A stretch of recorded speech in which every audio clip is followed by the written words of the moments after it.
പാരന്റിഫിക്കേഷൻ എന്നൊരു ടേം കേട്ടിട്ടുണ്ടോ നിങ്ങൾ?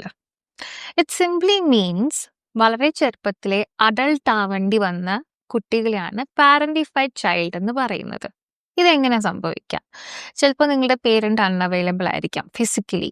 രണ്ട് പേരൻസും ജോലിയുടെ ആവശ്യത്തിന് പുറത്തു പോകുന്നതുകൊണ്ട് നിങ്ങളായിരിക്കാം ചിലപ്പോൾ മൂത്ത മകനോ മകളോ എന്ന രീതിയിൽ കുഞ്ഞു സിബ്ലിങ്സിനെ, സഹോദരങ്ങളെ വളർത്തിയത്.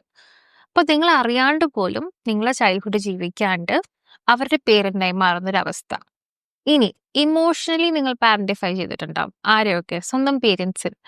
അമ്മ എപ്പോഴും കരയുന്നു, അമ്മ ഒരു വിക്റ്റിമാണ്, അല്ലെങ്കിൽ അച്ഛൻ എപ്പോഴും എല്ലാവരും റിജക്ട് ചെയ്യുന്ന അച്ഛനൊരു വിക്റ്റിമാണ്.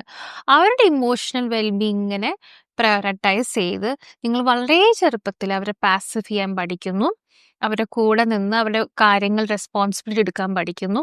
ഈ സമയത്ത് എന്താണ് നിങ്ങൾ പഠിക്കുന്നത്? You are condition to believe love is transactional.